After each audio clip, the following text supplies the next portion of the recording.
किसी की जान की कीमत 1,000 रुपए से भी क्या कम लगाई जा सकती है? यह हम नहीं कह रहे हैं, बल्कि ये सिस्टम से हमारा सिर्फ एक सवाल है, क्योंकि एमपी सरकार का जो आदेश है उससे तो कुछ ऐसा ही लगता है।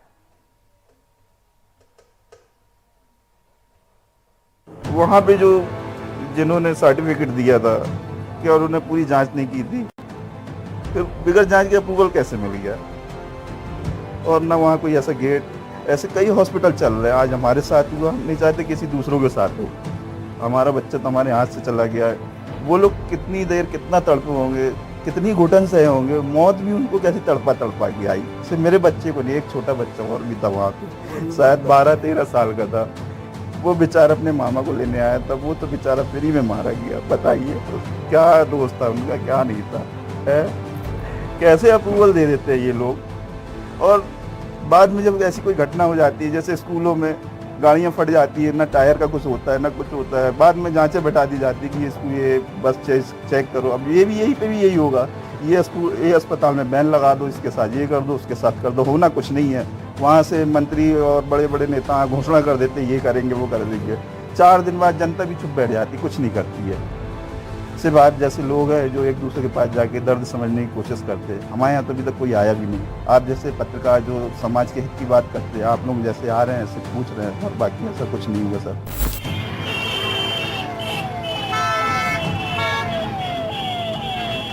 प्रशासन से तो मुझे कुछ उम्मीद नहीं है। फिर वो फेंक देंगे किसी को पैसा, सब हो जाएगा, सब सेटलमेंट हो जाता है। होता कुछ नहीं है सर। जब भी जाओ थाने जाओ तो बोलता हो रहा है। क्या कार्रवाई हो रही है? क्या पुलिस अपनी जांच पूरी नहीं कर पाई 18 महीने में?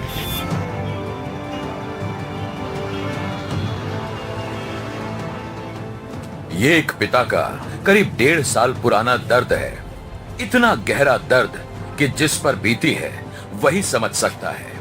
बीते महीनों में सरकार और सिस्टम से जख्मों पर मरहम की उम्मीद थी, लेकिन उल्टे नमक छिड़का गया। पूरे मामले को समझने के लिए हम आपको 18 महीने पहले लेकर चलेंगे।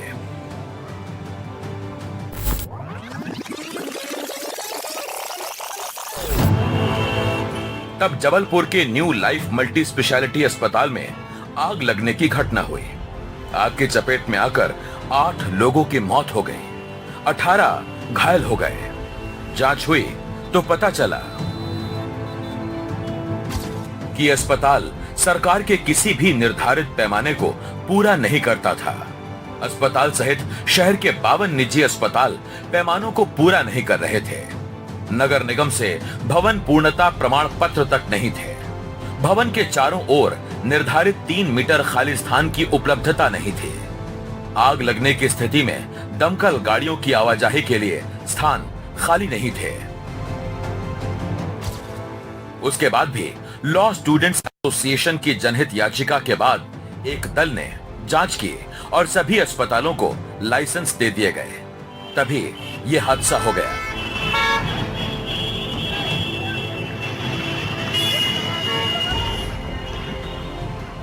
भीषण अग्निकांड के बाद आनन फानन में सरकार ने मुख्य चिकित्सा अधिकारी रत्नेश कोरारिया के साथ चिकित्सा विभाग, नगर निगम, अधीक्षण अभियंता, विद्युत विभाग और अन्य विभागों के कुल 20 अधिकारियों को तत्काल निलंबित कर दिया और जांच शुरू हुई। सरकारी जांच का जो हाल होता है वो इस जांच का भी हुआ। धीरे धीरे सभी अफसर बहाल कर दिए गए और उन्हें फिर उसी काम पर तैनात कर दिया गया, जिसके लिए उन्हें पहली ही नजर में दोषी माना गया था। मुख्य दोषी डॉक्टर रत्नेश कोरारिया को उनके मूल विभाग में स्थानांतरित कर दिया गया। अस्पताल में आग लगी। जिन कर्मचारियों पे, अधिकारियों पे एक्शन होना था उस पे शासन की ओर से बराबर समय पे एक्शन लिया गया। निलंबित हुए हमारे 3 डॉक्टर्स। इसके अलावा दूसरे विभाग के अधिकारी भी निलंबित हुए। कुल मिला के 8 अधिकारी निलंबित हुए थे। फिर नियमानुसार उन्हें समय के पश्चात, चूँकि डॉक्टर्स की बहुत कमी थी, इसलिए 2-2.5 महीने पश्चात उनको रीइंस्टेट किया गया। इसके अतिरिक्त मतलब डिपार्टमेंटल इंक्वायरी संस्थित की गई सभी के लिए। हमारे विभाग में भी हुई। उसमें भोपाल से रिटायर्ड ज्वाइंट डायरेक्टर साहब उसके इंक्वायरी ऑफिसर थे।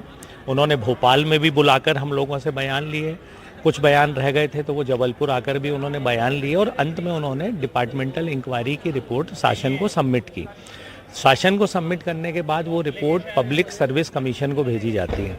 वहाँ से अप्रूवल मिलने के बाद जो भी कहना चाहिए आरोप यदि साबित होते हैं तो सरकार को ये पावर होता है कि वो अधिकारी के विरुद्ध किसी तरह की पेनल्टी लगाएं। उन्होंने पेनल्टी भी लगाई जो जिस हिसाब से इंक्वायरी रिपोर्ट थी। यही सब एक्शन टेकन रिपोर्ट 2 में। विभागीय जांच के बाद डॉक्टर रत्नेश कुरारिया पर महज एक वेतन वृद्धि रोकने का मामूली जुर्माना लगाया गया।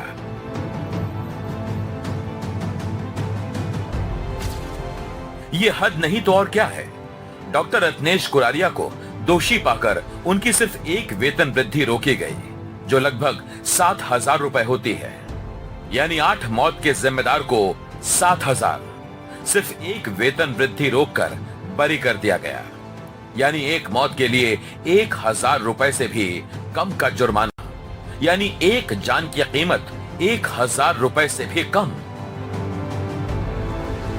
हैरानी होगी, लेकिन आपको फिर से बता दें कि अन्य सभी अधिकारी कर्मचारी भी अपने अपने मूल विभागों में काम करते हैं। सिर्फ दुखों का पहाड़ टूटा तो उन परिवारों पर जिन्होंने कोई अपना खोया था।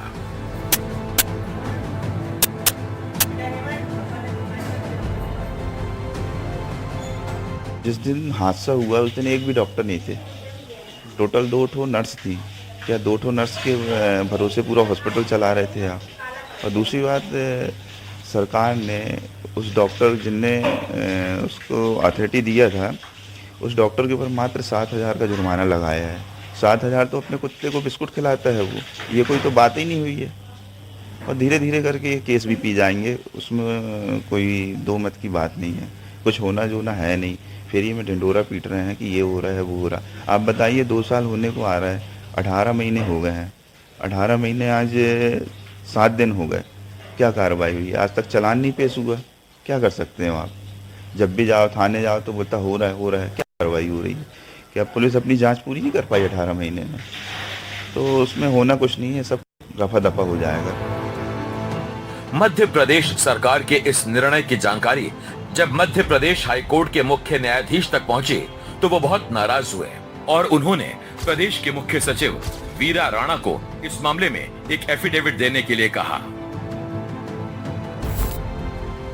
अपने आदेश में चीफ जस्टिस रवि मलिमत और जस्टिस विशाल मिश्रा ने लिखा, तत्कालीन मुख्य चिकित्सा एवं स्वास्थ्य अधिकारी जबलपुर डॉक्टर रत्नेश कुरारिया के विरुद्ध प्रारंभ की गई अनुशासनात्मक कार्रवाई के रिकॉर्ड पर मौजूद सामग्री से पता चलता है कि अग्नि दुर्घटना के कारण 8 लोगों की मृत्यु हो गई और 18 व्यक्ति घायल हो गए।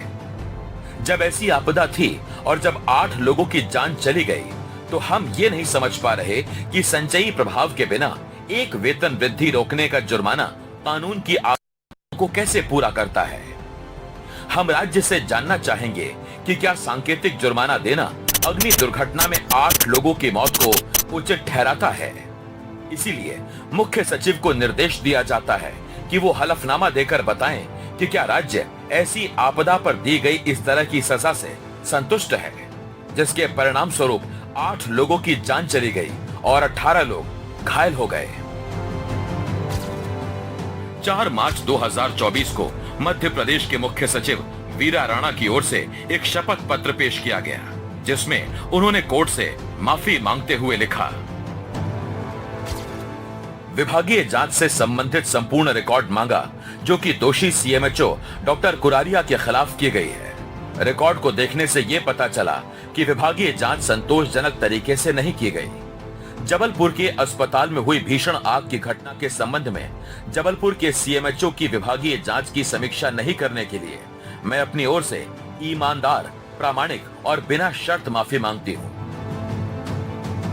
उस पर जो डी हुई थी, जो उस टाइम के एक रत्नेश कुरारिया जी, डॉक्टर रत्नेश कुरारिया जो सीएमएचओ थे, उन पर जो डी हुई और उसमें जो पनिशमेंट लगाई गई, उसमें जो पनिशमेंट थी वो सिर्फ एक इंक्रीमेंट की पेनाल्टी और plus with non cumulative effect, ये उनको पनिशमेंट दी गई। इससे माननीय न्यायाधिपति जी बहुत नाराज़ हुए और उन्होंने सरकार से बोला, क्या आपको ये लगता है कि ये जस्टिफाइड है?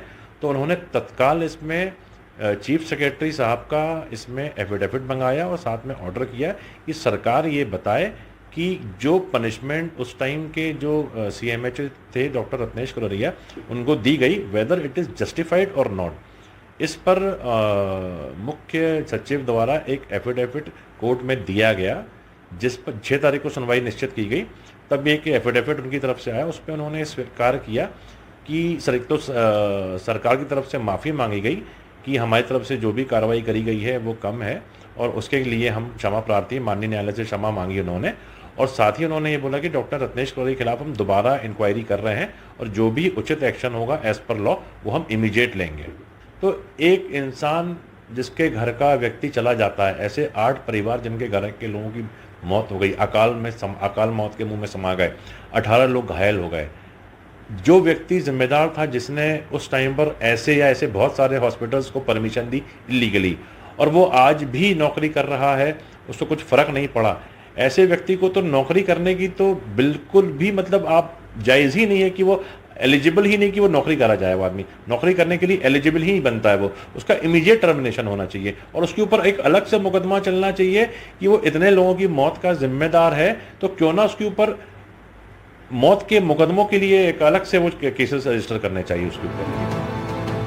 मध्य प्रदेश उच्च न्यायालय ने अपने 6 मार्च 2024 के आदेश में मुख्य सचिव के खिलाफ हलफनामे को रिकॉर्ड में लेते हुए कहा कि दोषी अधिकारी की समीक्षा की जाए।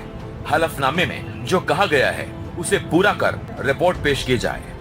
अब सवाल ये आता है कि अगर मध्य प्रदेश हाईकोर्ट ने लॉ स्टूडेंट्स एसोसिएशन की याचिका पर गंभीरता पूर्वक विचार ना किया होता, तो आज एक बार 7,000 रुपए का इंक्रीमेंट रुकवाकर तत्कालीन CMHO डॉक्टर रत्नेश कुररिया 8 मौत के दोष से बरी हो जाते हैं। अभी भी नहीं पता कि डॉक्टर रत्नेश और उनका साथ देने वाले अधिकारियों पर क्या कार्रवाई होगी।